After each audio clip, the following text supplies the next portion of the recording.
want to welcome all of you, and this once again, we open up another chapter. In fact, every week there are additional things. In fact, Lance brought here is the Comanche Nation News, and has a wonderful story and a lot of wonderful photographs of on that Saturday. And we had the dancers and the delegation from Cache, and so anyway, and I guess on there, the Comanche Nation website, you can get further information about it.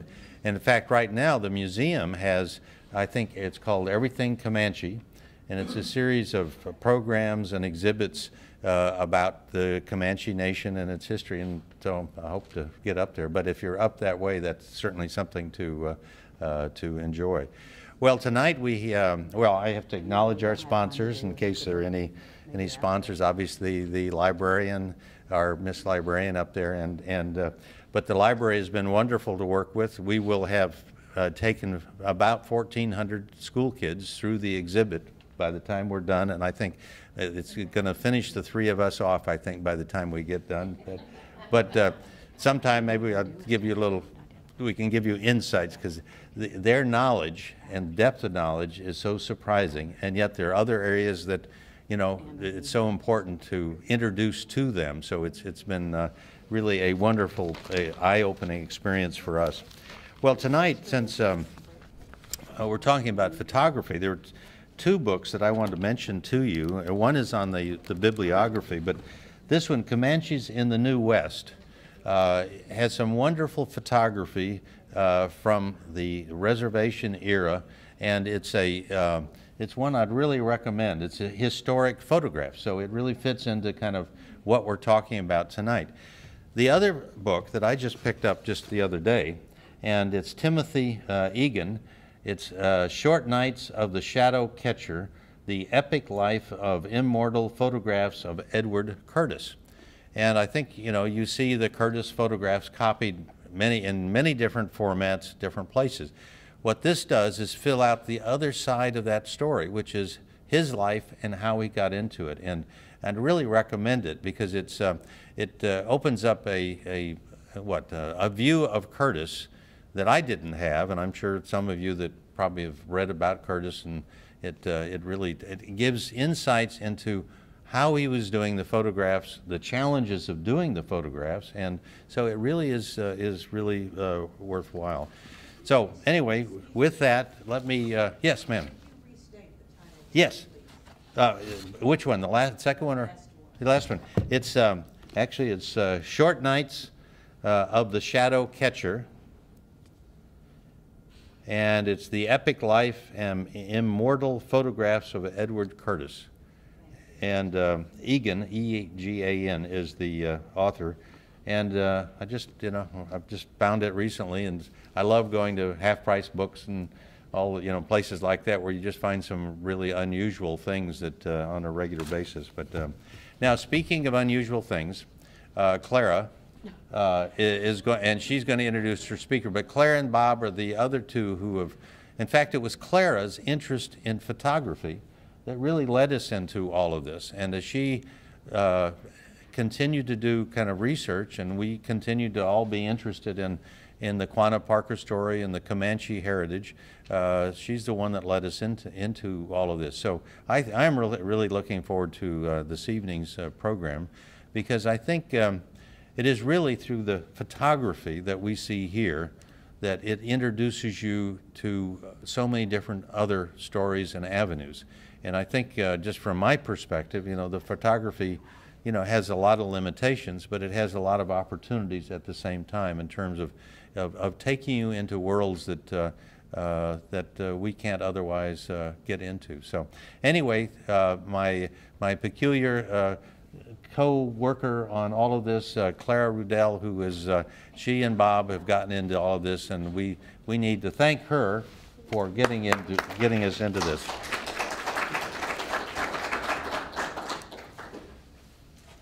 Well, that was such a wonderful introduction. Thank you, Doug. I really appreciate that. It is a real pleasure to introduce Janine Smith tonight. I've known Janine now for, a couple of years? And someone in this audience, Wayne Ludwig, came one day and presented me with the most beautiful redone picture of General Worth. And I said, who in the world did that? Well, he said, Janine Smith. And so I began to be acquainted with her, and it's just been a real pleasure. She and I have been able to prove some of these historians wrong when they say, no, no, no, it's not him. And I say, yes, yes, yes, it is. I go to Janine, she proves it is. So we go, nah, nah, nah, see, we were right. But it's a real pleasure to introduce her tonight. I'm just going to read a little biograph about her. Janine Smith, a.k.a. the Restorationist, is a well-known expert on digital photo restoration and lynda.com author. Her history and photo restoration articles and tutorials appear regularly on the popular Photoshop education site. And we love the Photoshop, don't we? We do. We've redone a couple of pictures that have been Photoshopped, of Quanah Parker, actually. Shades of the Departed Digital magazine. She is an author contributing to that magazine and many other newspapers and magazines, both online and off. And she's got a wonderful website. If you just want to Google Janine Smith up, or even Google up Landailyn. And I think she's got it on her, her papers that she handed out. She's got a wonderful website.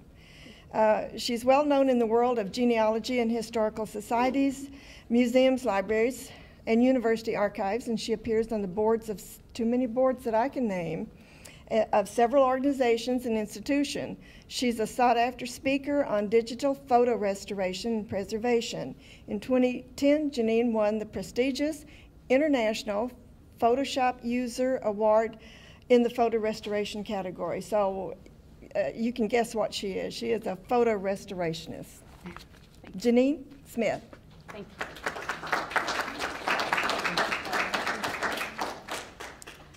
Thank you very much. Can y'all hear me?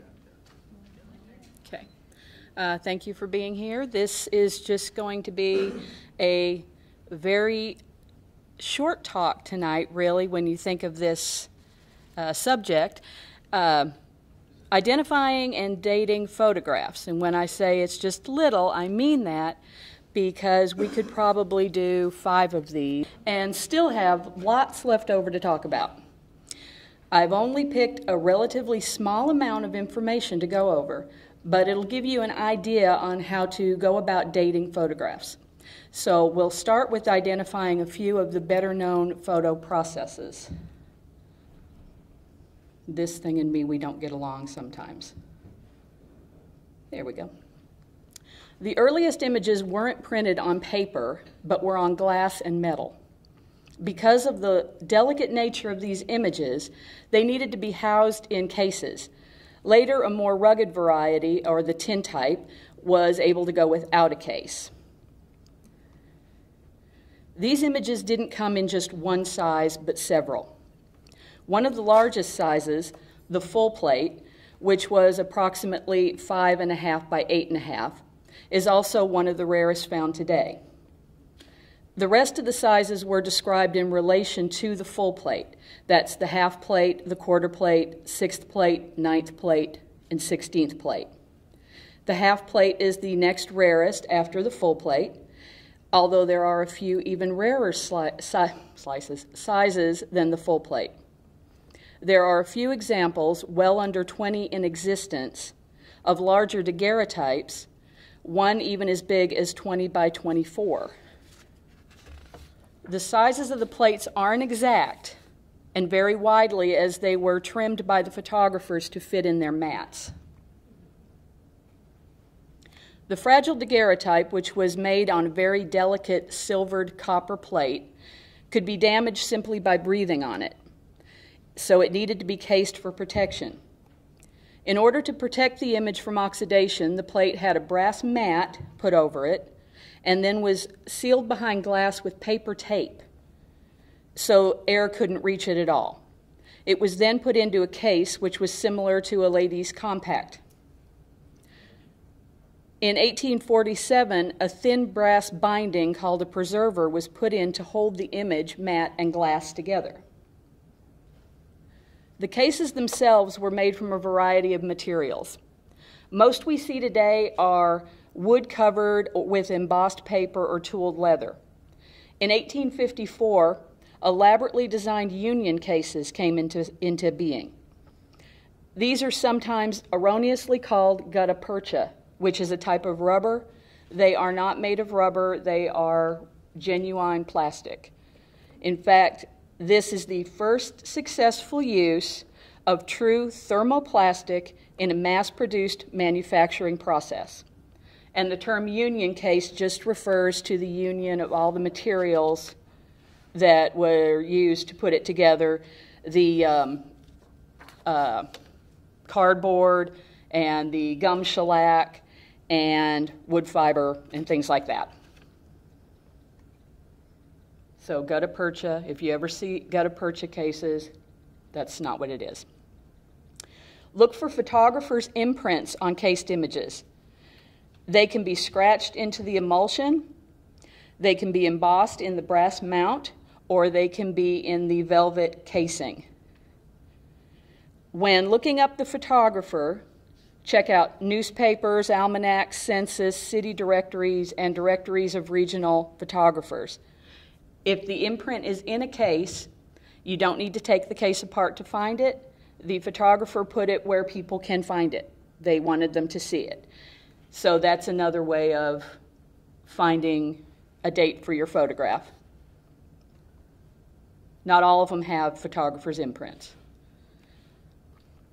The daguerreotype was the first commercially viable photographic process and the first to permanently fix and record an image using exposure times that made portrait photography possible. First appearing in 1839, and I'm going to go through a lot of dates, and if anybody can't get them down, if they're taking notes and they want to, I'm going too fast, I'll have my email address at the very end, and you can email me, and I'll send you a list of these dates that I'm going through. But the daguerreotype first appeared in 1839, and the process peaked from around 1842 to 1858. It was taken over by the ambrotype process in the late 1850s, but was still in use up to around 1862. As I was saying before, the daguerreotype came in a case, but sometimes you'll find them in a frame. I haven't seen too many in a frame, but I've heard they're around. The daguerreotype is actually a negative image. The shiny mirrored surface of the metal plate reflects the image and makes it appear positive. And it's almost 3D looking when it's viewed under proper lighting conditions. It's kind of like those holograms you see on the credit cards where you can move them and see it. Well, that's what a daguerreotype is like, and that's how you can tell it's a daguerreotype. So explain the difference between the two images there. Well, that's a daguerreotype straight on. That's what I'm going to talk about now. It's only visible from certain angles. If you look at it from the side, it appears this ghostly negative. It's a mirror surface. And if you hold writing up to it, it'll reflect the writing like it would a mirror. So a true daguerreotype is going to be a mirrored surface. And it will look like that when you look at it from an angle. Ambrotypes are rarer than daguerreotypes, mainly because their popularity was so fleeting. Ambrotypes appeared on the scene in 1854, and their peak only lasted for 5 years, from 1856 to 1860. The process was completely abandoned by 1866. Ambrotypes are cased like daguerreotypes, but have a different look. They don't have the shiny mirrored surface. Rotating it will not cause the image to reflect like a mirror or appear like a negative. Don't mistake the reflection of the glass for the mirrored surface, but when you see the daguerreotype and the ambrotype, if you hold them together, you'll know the difference. You'll see that. They're very often hand-tinted, and you'll see tinted daguerreotypes somewhere, but they're a little bit rarer.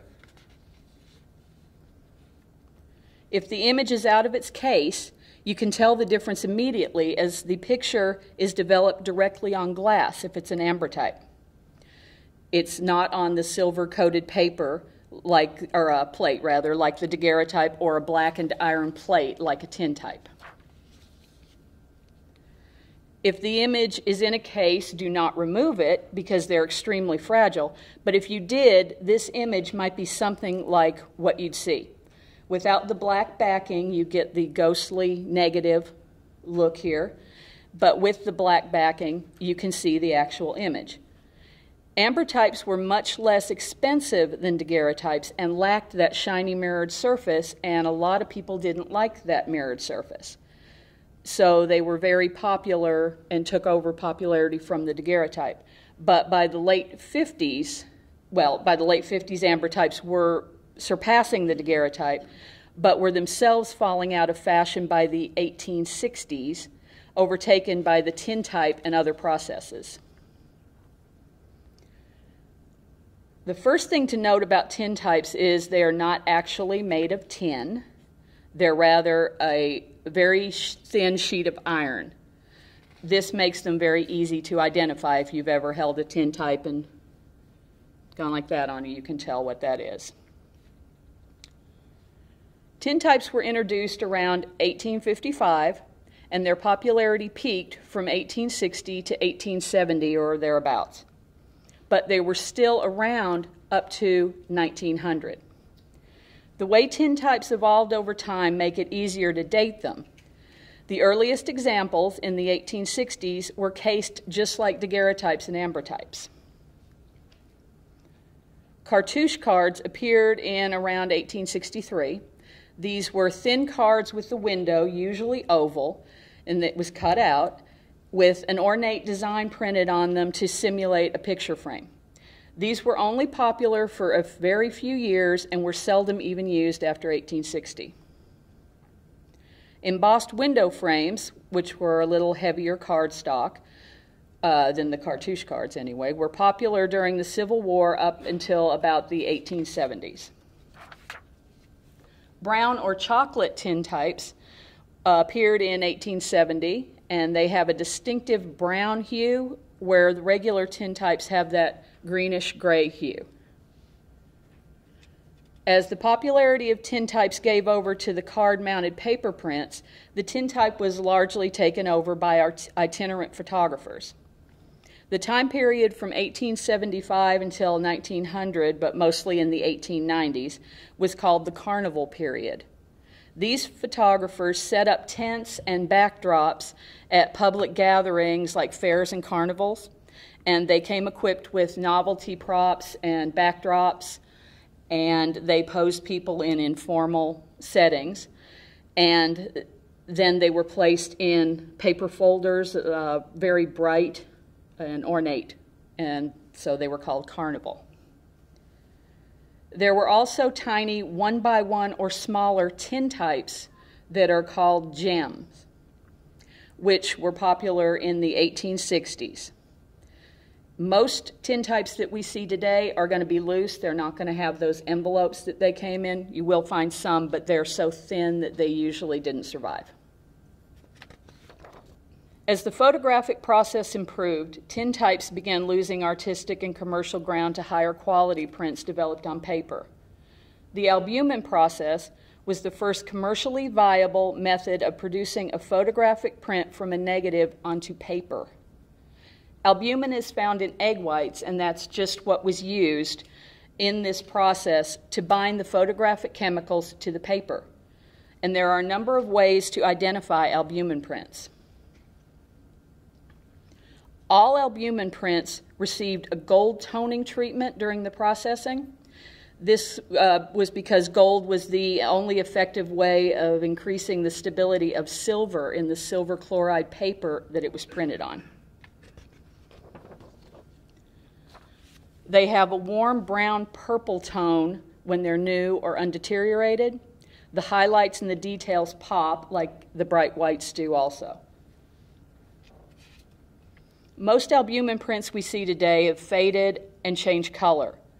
Now they're more of a yellow, sometimes with a pinkish cast to them. You've probably seen them like that. And they've faded, losing much of their highlight detail. Albumin prints were printed on very thin paper and then adhered to a thick cardstock. A couple of other ways to identify albumin prints are paper fibers and cracking. If you look through a loop at them, you can clearly see the paper fibers that are under the transparent albumin coating. They don't have the thicker coatings that make photographs smooth, and you'll be able to see those fibers. This shows that the paper hasn't been coated with this additional layer. And as albumin ages, it expands and contracts in whatever environment it's in, and it tends to crack. And you'll see them with even just a medium magnification. Cartes de visite and some cabinet cards are examples of albumin prints, as well as some stereographic cards, or stereoscopic cards, excuse me. Cartes de visite, or CDV, had a more natural appearance than the black-based tin types. That, plus the fact the materials were cheaper and easier to work with, made it a very popular process with consumers and photographers alike. They first appeared in 1859 and were at the peak of their popularity from 1863 to 1867, and they declined in popularity around 1882. Now, CDVs are easy to identify because most are the specific size, which is 2 3/8 by 4 1/2. Although the size can vary up to 1/4 inch because photographers would cut their own cardstock, especially in the beginning. Square corners were big until 1870, and then round corners became the norm because they were less likely to be damaged. So the photographers changed to the rounder corners.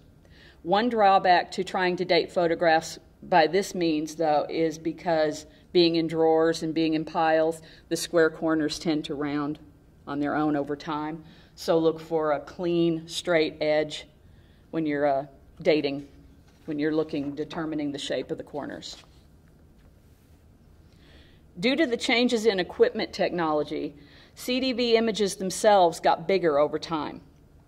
The card backing always stayed the same, but when CDVs were first taken, small images were more forgiving because photographic technology hadn't come that far yet.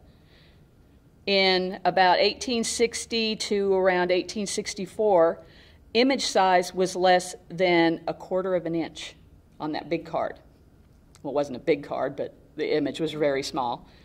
From 1862 to 67, they increased to around 1 inch.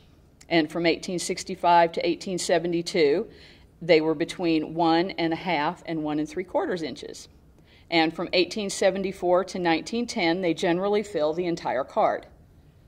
The overlapping years on these dates were because the more established, bigger photographers were the early adapters of that age, and they were more likely to have the best equipment. Borders changed over the years as well. The earliest examples from 1860 to 1862 had no borders at all. From 1862 to 63, you'll often find 2 thin lines, and from 1864 to 69, it was 1 thin line and 1 thick line. In the early 1870s, thicker lines came into vogue, and then they disappeared altogether again.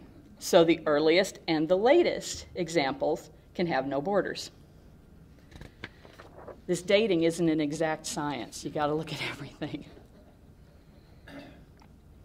The general rule on CDV backgrounds is simple. Until the late 1860s, maybe a chair or a table was used, or nothing at all. Around 1870, the backgrounds and props began to be used more and more, and in the later years, it got to be almost ridiculous. So your general rule there is the more stuff, the later your image is going to be. The cabinet card was made using the same steps for creating CDVs, still exhibiting the same look, but the cabinet card image was more than twice the image of the CDV. It was introduced in the late 1860s in England, but didn't gain much attention in the U.S. until around the mid-1870s. The cabinet card peaked from 1875 to 1895, and it finally disappeared sometime around 1900. Cabinet cards are as easy to recognize as CDVs. Probably everybody here has at least one in their collection. There are some exceptions, such as the oversized square cards, which were popular in the 1890s, but basically cabinet cards are 6.5 by 4.25. At first, cabinet cards were natural paper color, which was the raw Bristol board, both the front and the back. In the mid-70s, the backs could be soft white or even pastel colored. In the mid-80s, dark color cards were introduced and used until the early 1890s. Dark cards weren't used as much as light cards, though, because they were more expensive. Imprints are the text and artwork that's printed on the card. That would be the photographer's information on the front, which was often also printed on the back, sometimes very elaborately. Sometimes the information isn't for the photographer, but for a publisher or distributor, but that would mostly be in the case of a picture of a famous person. Imprints are very dateable. On the front, small plain print was used from 1866 to 1865, or excuse me, to 1885. Artistic print, such as this, was a highly ornate cursive style, and it was popular from 1882 to 1900. Foil stamped artistic print from 1890 to 1900, and embossed artistic print from 1894 up until about 1900.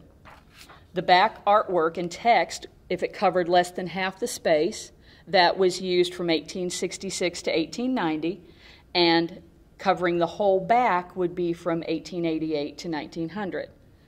Horizontal back imprints were mostly seen in the 1870s, and this also applies to CDVs with the horizontal back imprints. Generally, the fancier the imprint is, the later the photo is. Card edges went through some changes over time. From 1866 to 1890, they were plain cut. From 1892 to 1900, it had a beveled edge. A scalloped edge would be from about 1886 to 1900. So most fancy edges are going to be from the mid-80s and the 1890s. Borders went through changes, just like on the CDVs. A cabinet card can have no borders from 1866 to 1900, but a thick border all the way to the edge, like on this one, would be between 1878 and 1886.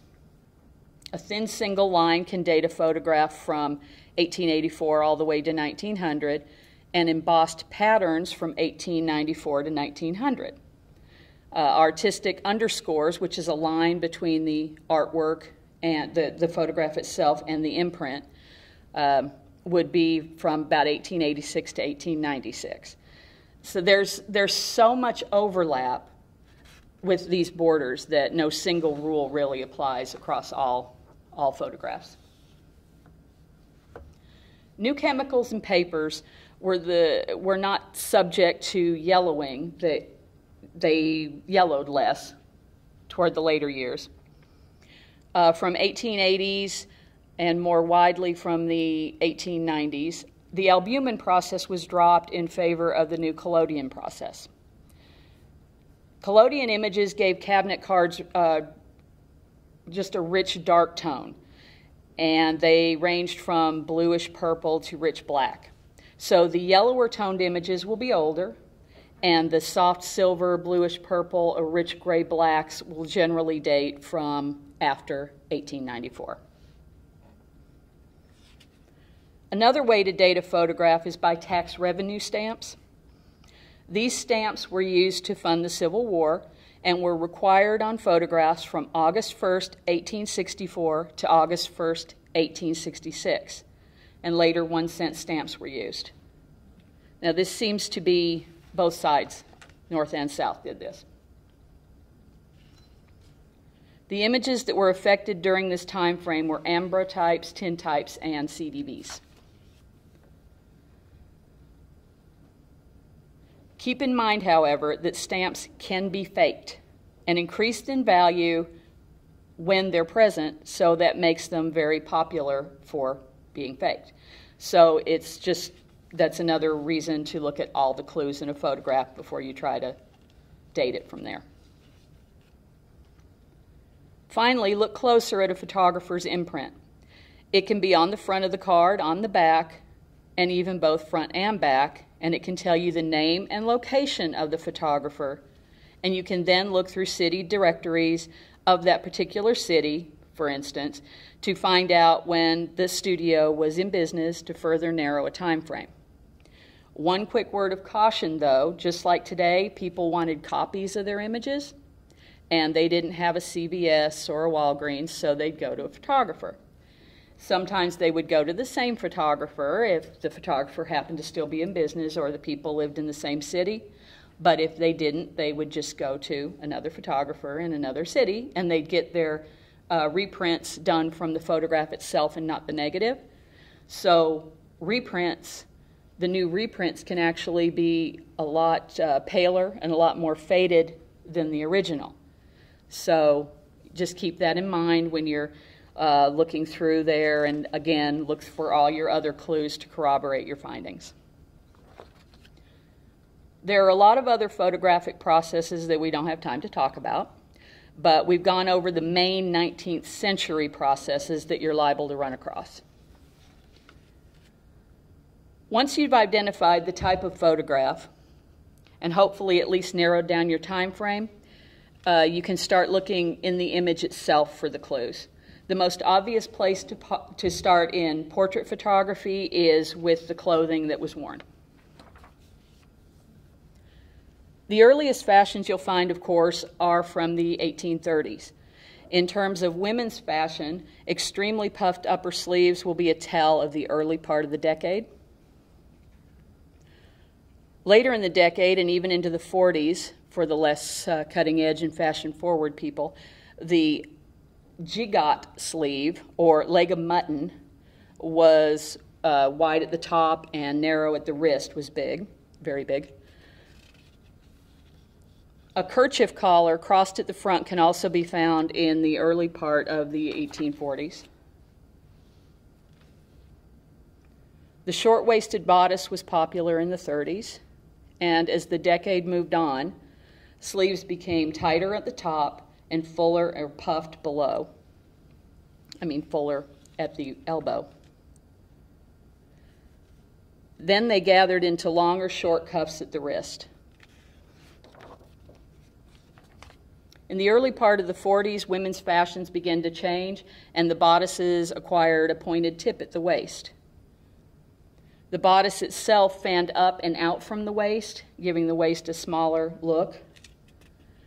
And skirts became more bell-shaped, making way for the hoop skirts of the 50s and 60s. Simplicity and sanity began to emerge, and the astronomical amount of poof about the sleeves started to go away. Necklines were often off the shoulders, and it was short sleeves for evening and long sleeves during the day. The capelet neckline, V neckline, and Bertha collars were also seen. Cap sleeves were often present over the long, narrow sleeves. When women wore caps in their portraits, they had them generally tied in the early 1840s and untied in the late 1840s. And they sometimes wore fingerless lace mitts, and the striped or printed cottons were popular dress fabrics. And this went on for a couple decades. This just wasn't just in the 40s, but it started in the 40s. Moving into the early 40s, men's fashions were the same as the 30s and the 20s. They wore cutaway or frock coats, which were cut narrow at the shoulder and very tightly fit. They wore starched upright shirt collars and a type of neckcloth called a stock that was something like a pre-tied necktie, and it was wrapped around the collar. And they wore elaborate, tightly fit satin vests. Looks very comfortable, doesn't it? Children's clothing in the 1830s and 40s were pretty basic. Infants to age 4 or 5, both boys and girls, wore dresses, like in the middle. The most reliable way to tell boys and girls apart in those old portraits are the girls' hair was parted in the middle and the boys' was parted on the side. Boys' hair, after the age of 6, little girls' dresses mimicked those of their mothers, and they only wore pantalettes visible under the hem. And little boys between the age of 4 and 10 wore tunics or shirts, sometimes belted at the waist and sometimes tucked in with short pants, and they'd wear a white collar and a bow tie if it was a big occasion. And their children's fashion stayed the same pretty much throughout the 19th century with just a few little changes. They're kind of tough to date a photograph from a child, but there are some rules. Some of the more notable changes in 50s fashion, 1850s, excuse me, were that the fan front bodice started making its way out by the early part of the decade, and the plain darted bodices began coming into fashion. Around 1855, the bodice had a major change.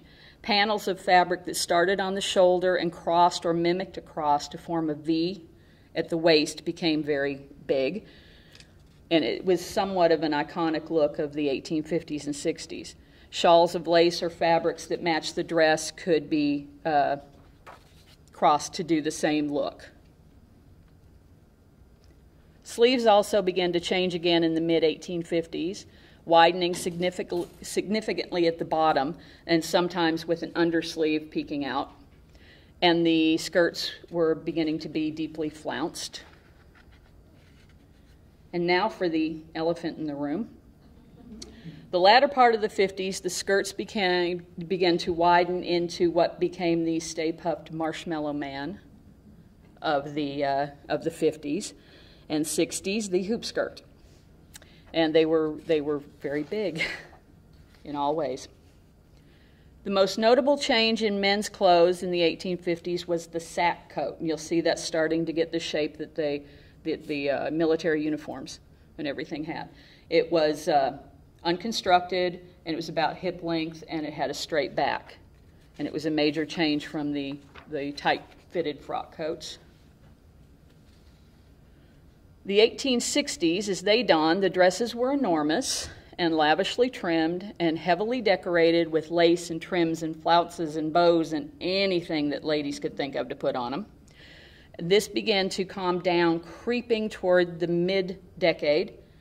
While they were still elaborate, and especially in the beginning of the decade, they became more sober as the war progressed. Sleeves started narrowing as the decade progressed, and short fitted sleeves were fashionable for evening. Bless you. Bodices lost their V-shaped panels and were now square and structured with buttons down the front, and they'd wear bodices and skirts that could be mixed and matched, which was probably because of stretching outfits during the war. Skirts changed mid-decade from being full all the way around to the bulk being mostly in the back. They were kind of, I think, making the way for the bustle to come in.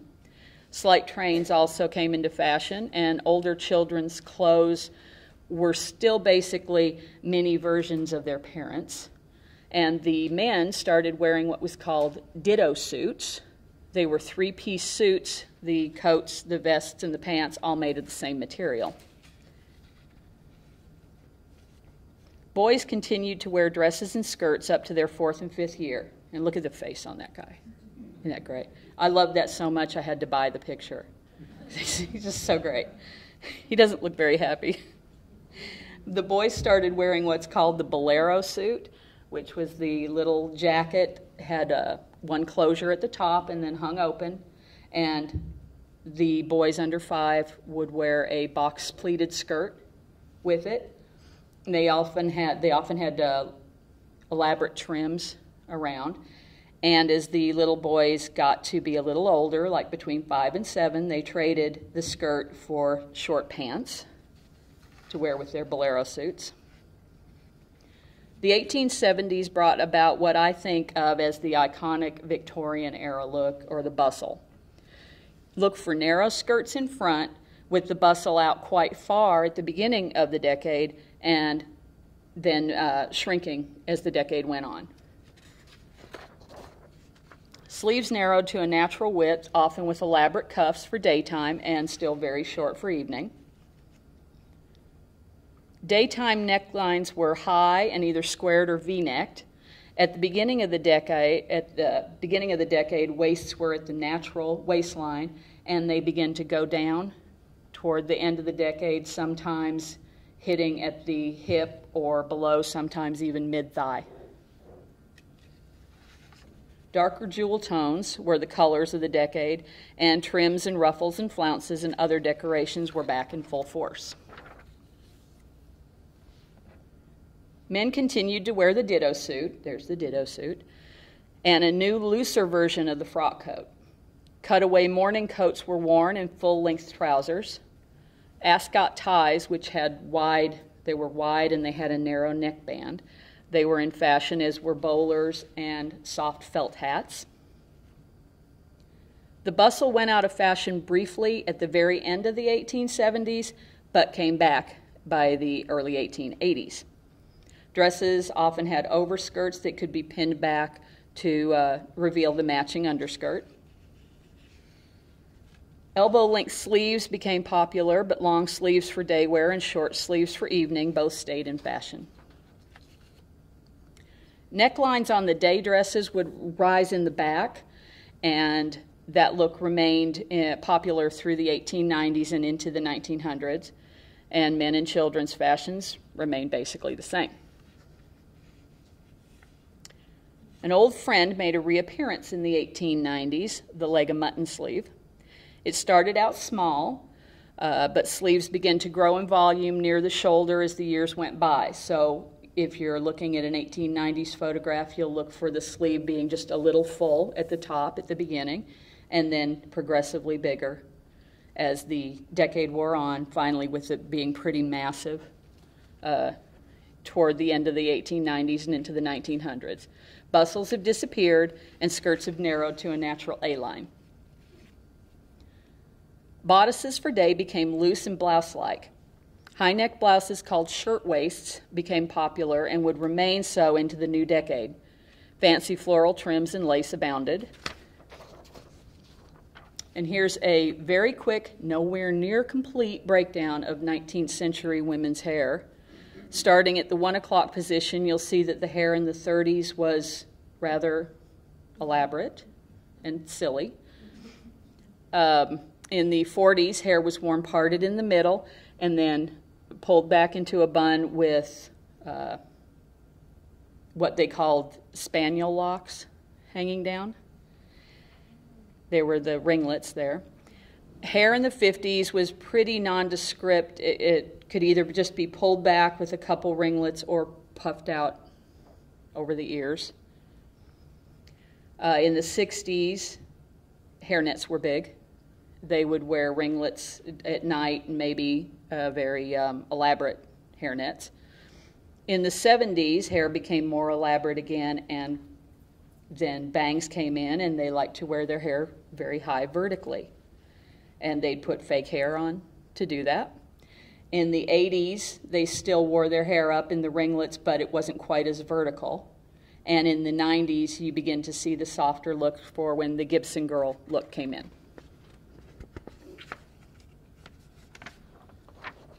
So that's just a few points to look at in fashion and early photographic processes. And now it's time that you put it all together when you start looking at that. It's a good idea to start a worksheet on all your findings, and that's what you were given here, and we'll go over just a little bit. That's the kind I use, so. And it's worked pretty well for me. You're welcome to use it. And if somebody wants another one, they can email me at the email address at the end, and I'll email them an electronic copy.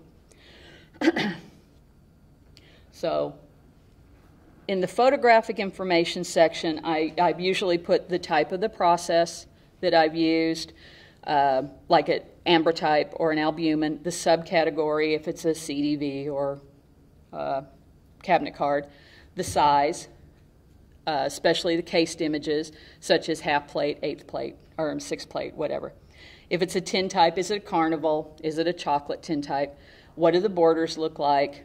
And then you record the years that these types were popular. In this section, any imprint details that you have found, both front and back, if that's applicable. Also, any information about the photography studio or the photographer himself, and be sure to record your sources for where you found the information about the photographer, of course. In this section, record any details of the clothing worn in the image if people are present.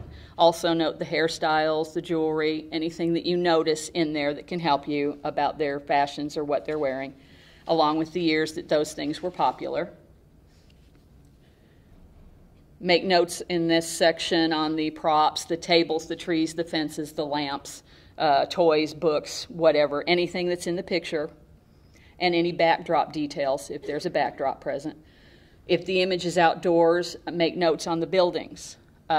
Is it a building that was in your family? Is it a building that you know? Is the building present in any other photographs? All that sort of thing. If there are vehicles, make note of the year. That can help you at least tell when a photograph could be from, because like if it's a Model T, for instance, then the photograph was taken after 1908. So all these little clues can help you. Do you know the people in the image? Do you think you know them?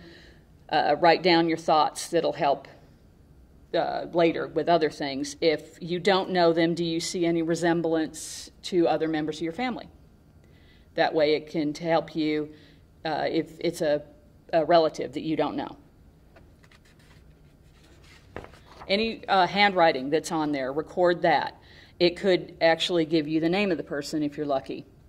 If not, it can give you maybe a date, or it can just give you clues. It can say from cousin whatever. I mean, it can give you so many clues that you don't even think about yet. Write down any kind of handwriting.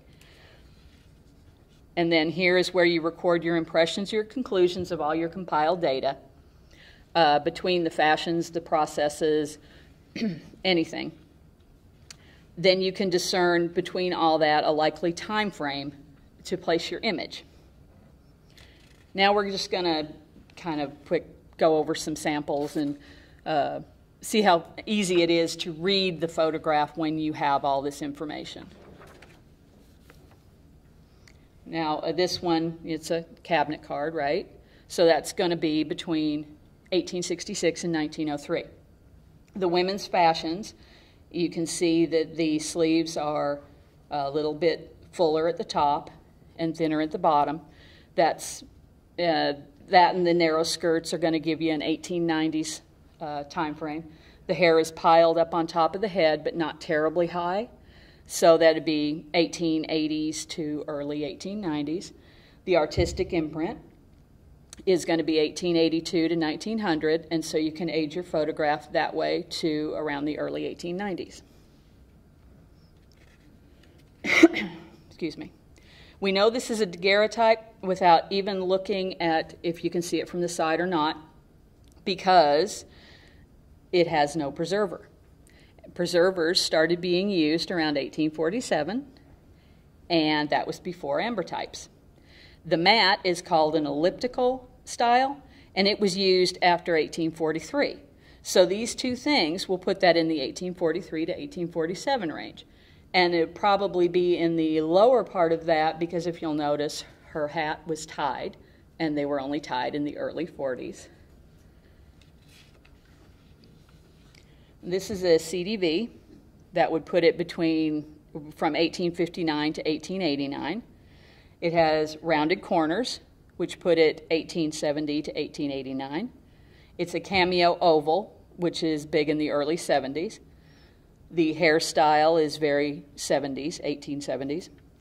And it's got a horizontal back imprint, which was in the 1870s. So you're going to have 1870 to 1874 on this one.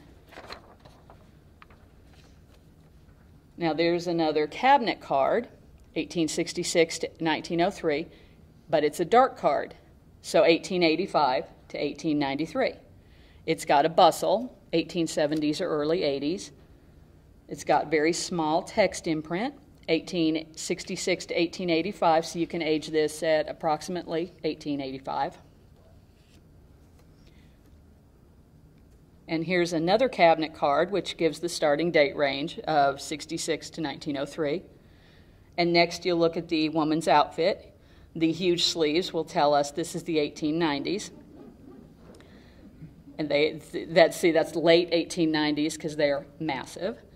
While fashion-forward ladies were adapting the Gibson girl look, some of the more conservative ladies would appear, they would prefer just the top knot in the back. And, well, everything about this kind of screams 1890s, right?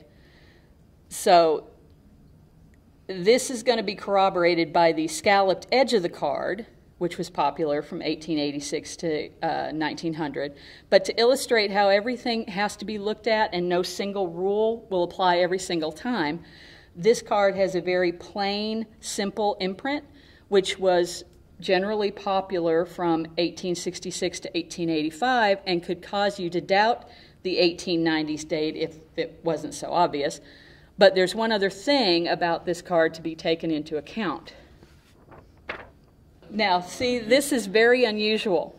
Okay, not only does this imprint take up the whole back, which is the later part of the 1888 to 1900, but the photographer, who was August Werner, he was so very kind as to include the date on the bottom. And he also has this great guarantee there that if your photograph should fade within 10 years, you'll get a free replacement. And can you imagine how great this would be for genealogists if all photographers had done that? That was so nice of him. Excuse me, and he would have had glass plates at that time? Pardon me? Would he have had a glass plate negative? He would have a glass plate negative, so yes. He would have to store all this? Yes. Oh, and see, when they would date the photograph like that one previously, then the photographer could tell where his negative was stored. See, so he did that for his own information. Most of these, you know, they didn't date it, so they wouldn't know. Now, this one you can tell it's a tintype because it's that flat gray look. And I also own it, so I can tell you it's a tintype. Originally, this was in a case, but all that's left of it now is the mat and the preserver. And tintypes, they date 1856 to 1900. And were generally only cased in the early years, so there's a clue. Her hair is braided and perhaps pulled up in a bun. That's the way ladies started wearing their hair sometime in the 40s, but this was still being worn in the 60s as well as the lace mitts. Her skirts look rather full, so I'm going to probably date this from 1856 to 1859, just with all those clues. This is also one that I picked up in my collection. This is an ambrotype. So we begin the dating process at 1854 to 1865. We know it's a little boy because his hair is parted on the side. Okay, he's got the little bolero suit that we were talking about before. So a date range of 1860 to 1865 is a pretty safe bet.